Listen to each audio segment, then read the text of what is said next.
Ladies and gentlemen, this is TVP World. I'm your host Benjamin Lee, and welcome aboard the Eastern Express. What do you change when the current plan is not working, but you also don't have the luxury of time to change it? Ukraine attempted an answer, moving from brigade-based command to a modern core system, hoping to turbocharge coordination, speed up decision-making, and plug the growing gaps on an overstretched front. 1 year later, the experiment stands half-built and nowhere near fully operational.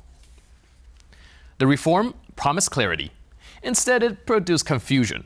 Corps exist on paper, but many command just a single brigade, less than an operational unit than a label. Ukraine wanted a smarter army, but what it got is a reorganized one still searching for the command culture that it needs to win. So, without further ado, let's take a look at our latest report to find out more. Ukraine's military has just completed a very crucial restructuring process. Prior to the war, the country's army struggled with modern strategies as it relied on an outdated military structure. Now, however, the armed forces have completed their transition to the modern core system, a process that was officially announced in November 2024.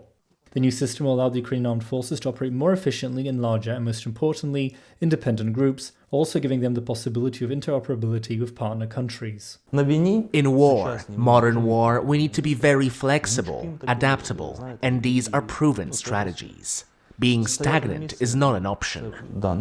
Since the start of the Russian invasion, Ukraine has had one of the largest standing armies in the world. What's more, it is also an incredibly diverse army due to the wide variety of equipment that it employs. The transition to the core system means that the armed forces will now be more capable of specialization when it comes to equipment and technology, which should also directly relate to their performance on the battlefield. And now, let's zone in on the East planning portion of our show. As the war in Ukraine goes on, both sides of the conflict have been ramping up their firepower and the number of boots on the ground. For Ukraine, this has been a particularly straining effort that has relied heavily on Allied support. Although Russia has suffered losses in the hundreds of thousands according to Western Ukrainian reports, it still maintains a numbers advantage over the Ukrainian side, both in manpower and in the amount of military equipment at its disposal. This is due to its larger population, more robust arms industry, and fewer qualms about carrying out mobilization. Yet despite the smaller numbers, Ukraine still has the upper hand when it comes to the quality of the equipment in its possession. Thanks to the varied nature of the aid it has been provided with by its Western allies, Ukrainian artillery and aircraft, among others, are far more precise and efficient than their Russian counterparts. Ukraine is also in the lead when it comes to drones and drone technology. It deploys up to 20,000 drones per month and has been far more successful making use of them than the Russians. Where the Ukrainian side struggles most is manpower. Kiev has been avoiding conscripting young men and has instead been relying on older recruits and volunteers. There have been concerns from its Western partners that Ukraine lacks the necessary numbers to be able to fully man and use the equipment and munitions that it receives. And now, let's take a look at the issue in greater detail. Last autumn, Ukraine launched one of its most ambitious military reforms since the beginning of Russia's full-scale invasion. The goal was to move the armed forces from a patchwork of ad hoc operational groupings into a core-based structure, a more permanent NATO-style system capable of coordinating multiple brigades across fast-moving fronts. The logic makes sense. Modern wars require modern command. But as we speak, the reform remains stuck between theory and reality. Implemented just enough to complicate old structures, but not enough to fully replace them. In principle, a corps should serve as the Army's highest operational level, coordinating 2 to 5 brigades, plus artillery, logistics, engineering, air defense, and missile units. In practice, most Ukrainian corps oversee only 1 or 2 brigades and lack the support assets needed to conduct full-scale combat. Almost a year later, the reform has yet to reach operational maturity, while Russian forces have had no problem exploiting the delay. The previous system relied on temporary formations built during the first Russian invasion of 2014. These groupings weren't permanent, had unclear hierarchies, and often suffered from micromanagement. The core system aimed to fix all that by creating professional, stable command structures. The concept was unveiled in late 2024, followed by a formal announcement in February of 2025. Ukraine dismantled its old structure and reorganized them into 4 regional commands: North, South, East, and West, comprising 18 corps. Again, on paper, it looked like progress. But paper doesn't fight wars, people do.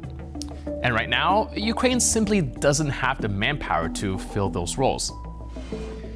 So instead of commanding their own brigades, corps often lead whichever brigades happen to be nearby, and even if they don't formally belong to them. Worse still, the general staff appears reluctant to relinquish operational control. Now, this model can work. That's not the issue. The problem is that the reform arrived in the middle of an active war with exhausted brigades, insufficient reserves, and no room for error. That's why some experts argue that Ukraine skipped a crucial step. Former Azov commander Bogdan Krotevich says the country should have transitioned to divisions first. Divisions are smaller, 6,000 to 25,000 troops, and often more feasible to staff. And if Ukraine is to regain momentum, improvisation must give way to coordination, and coordination must give way to the one thing that reform still lacks: cohesion. In short, the reform is not doomed, but half of a reform is worse than none at all. The corps system was meant to create clarity. If it ends up creating confusion, then it risks becoming one more chapter in a manual of lessons learned too late. And now, here to shed more light on the issue is Stefan Korshak, Senior Defense Correspondent from Key Post. Hello, sir, and welcome to Eastern Express. Hi, and thanks for having me. So today we're trying to examine Ukraine's attempt at reforming its military. And well, right now, currently, it does seem like the attempt has been kind of stuck in a limbo. Can you help us unpack that a little bit and help us understand what are some of the difficulties and why is it so important to see that reform? Sure. A complaint that's been endemic in the Ukrainian military pretty much since they started fighting Russia 10 years ago has been a lack of standardization, a lack of centralization. It's been very much small units doing their own thing and figuring out how to fight on their own. And that's very inefficient. And one of the other problems of that is that the top of the organization very often doesn't really know how things are going on the line. A solution that has been advanced for years has been to create an organization called a corps, which would hold several of the fighting units, which are called brigades.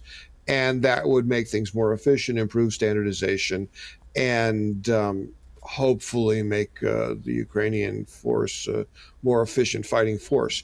That decision was taken last year, effectively, and some steps have been made, but the process is not complete. And as a result, although theoretically there are 13 corps, which is an organization on paper that should be about 15,000 men, in reality, there are splinters of organizations that are bigger than little platoons, but smaller than corps all across the front.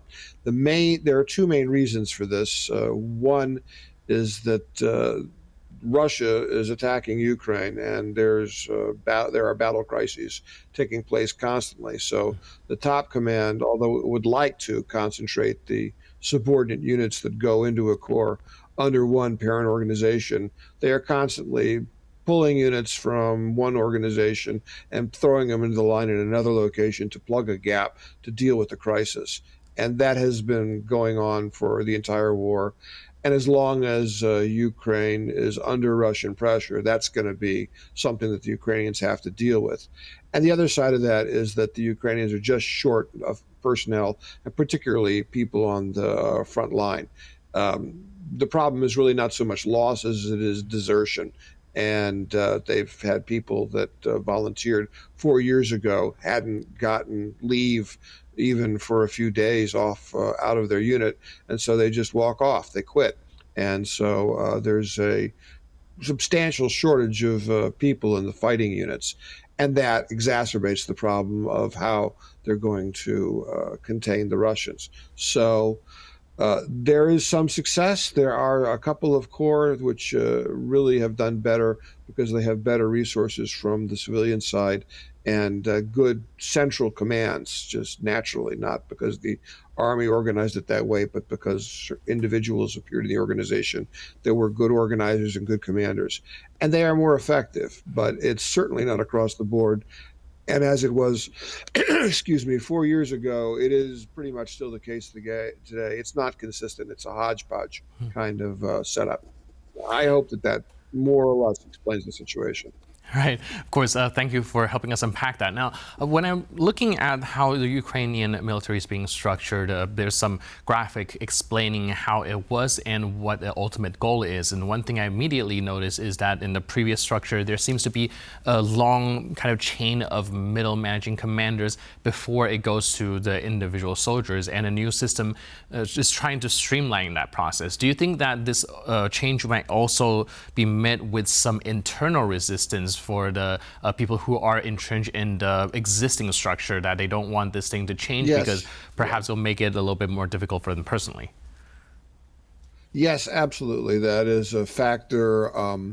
One of the things that we're seeing, and this is actually kind of natural in a war that is as long and as big as this one, is that the war produces the war shows who is capable, who is competent, and it's very difficult for a career soldier who is not really a natural commander to do well. He will be found out. His shortcomings will become obvious, and because it's an issue of life and territory, people probably won't sweep it under the rug. So over time, what has happened is that commanders on the fighting level, so on the brigade level, on the company level, have appeared, and they have learned how to fight the Russian army, since somewhat by innovation, somewhat by trial and error, but they know it works on the front line.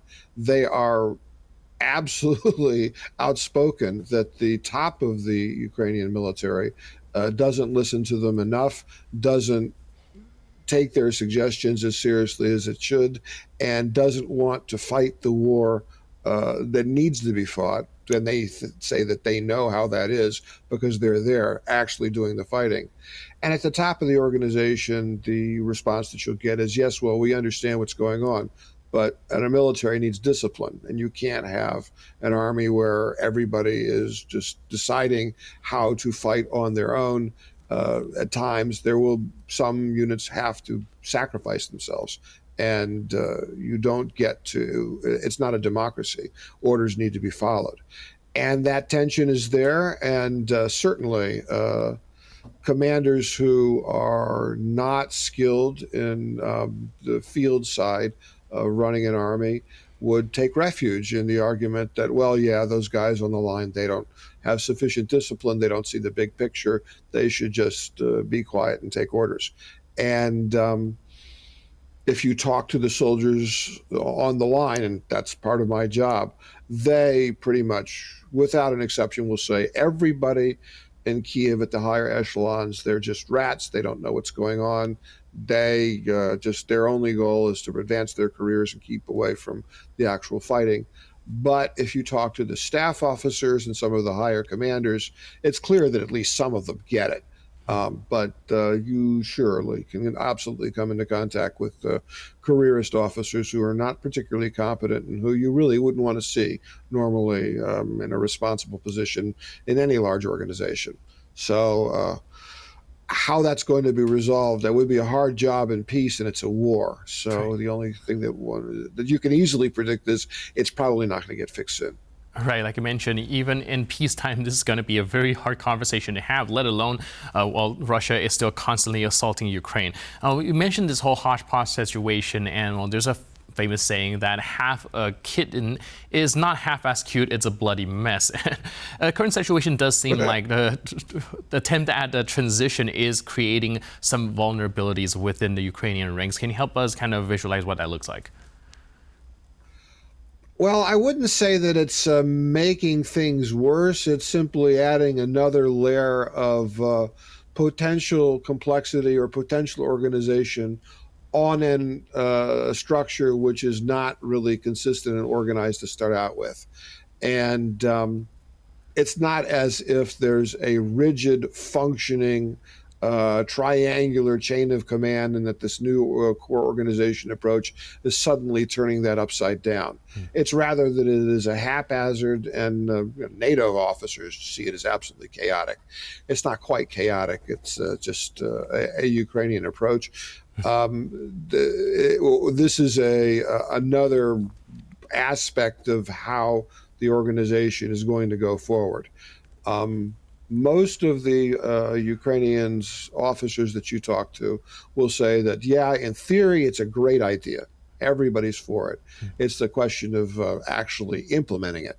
And there are cases where the implementation has been relatively effective. And I could point to a couple of core organizations in Ukraine which are quite efficient, and you can find inside of those organizations officers who are very skilled, and some of them you could put up against a NATO unit, and the NATO unit probably would come off less well because the NATO unit wouldn't be as experienced in modern combat as the Ukrainian unit. That's the exception, but it's an example that everybody looks to. So how the core formation affects the Ukrainian military over time, it's really a question of resources. It's a question of outside pressure.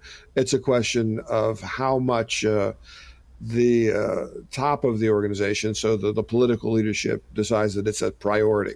And they have other priorities. They have diplomacy. They have the latest crisis. They have getting support from the voters. So there's no simple answer.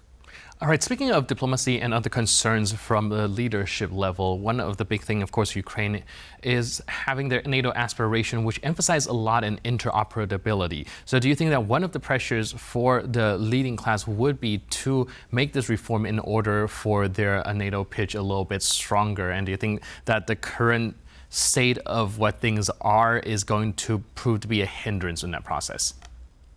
Oh, it's absolutely going to be a hindrance, but it's more complicated than that. If you talk to the officers, the actual operators, the commanders who actually do the fighting, they are convinced that the Russian threat, they have a better approach to it than NATO does. They follow very closely the way that NATO trains, the way that NATO doctrine is written, and they are very open that the way that NATO standards function and the way that NATO interoperability is supposed to work would lead to excess casualties and defeats in a war, an actual war against the actual Russian army. And the Ukrainians say, we are coming from a position of experience. We've done this for 4 years. And actually, many of them have done it for 10 years. And it's a compelling argument. So if you ask, okay, if Ukraine is going to join NATO, how are they going to implement NATO standards? You have to understand that within the organization, on the commander level and on the soldier level and the sergeant level, there would be a lot of resistance to doing things the NATO way, because in their opinion, sometimes the NATO way doesn't work. And they're not going to, the Russian threat to them is not, it's not fictitious, it's not theoretical, it's real. And their understanding is that even in a training deterrence situation, it would be a very bad idea to implement a standard and an approach which would not be the best way possible to deal with the actual Russian army. So if you start talking about integrating the Ukrainian military with the NATO military, again, it would not be simple. I could also say that I talk from time to time with, not often, but from time to time with NATO officers, and they seem to have a pretty good understanding that in some places there are weaknesses in their doctrine, and that the new Ukrainians, even though they certainly do not have a perfect approach and that they have their problems, have a good deal of experience that NATO would be well advised to incorporate and take, or at least to take into account. But then that takes us right up back to the same, okay, but what about the careerist officers? Because it's not as if everybody in NATO, with all due respect, is a highly professional officer dedicated only to military efficiency. There are careerists and there are guys that's doing the job to get a paycheck like in any other large organization. So if you're talking about integrating the Ukrainian military with the NATO military, it's not just a question of flexibility within the Ukrainian military, it's how much flexibility would NATO have as well. So again, not something that's going to be done overnight. All right, thank you so much for helping us understand a little bit better this very intricate and infinitely complex situation. Really appreciate it, and thanks for being with us on Eastern Express. Thanks very much for having me. Glad to talk to you. And now we're moving on to the Eastern News Flash, a series of all the other stories from the East that you don't want to miss. Ukraine says that the new draft of the U.S. peace plan reflects the country's key priorities. The initial version of the agreement had been in line with several hardline Russian demands. The efforts to achieve peace in Ukraine continue to be a tumultuous affair. At a recent meeting in Geneva between Ukrainian and American delegations, the Ukrainian side was faced with the difficult challenge of ensuring that their national interests were taken into account in Washington's latest peace plan. Following these talks, the head of the Ukrainian delegation, Rustem Umerov, said that while the final version of the document was yet to be approved, it did reflect the majority of Ukraine's priorities when it came to peace. Prior to this meeting, US President Donald Trump accused Ukraine of being ungrateful for American efforts to end the conflict. The initial draft of the plan required Ukraine to cede territory, cut its army size, and pledge to never join NATO.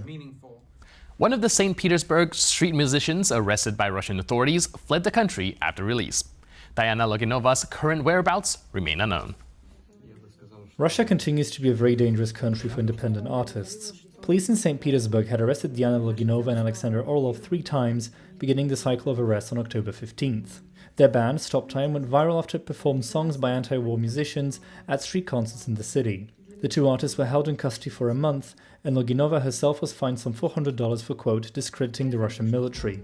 Soon after her release, Loginova fled Russia to an undisclosed location, most likely fearing further persecution. Since the start of the war in Ukraine, Russian authorities have been cracking down on artists and performers for sharing anti-war sentiments. Many artists were forced to flee the country in 2022, in particular over fears of arrest.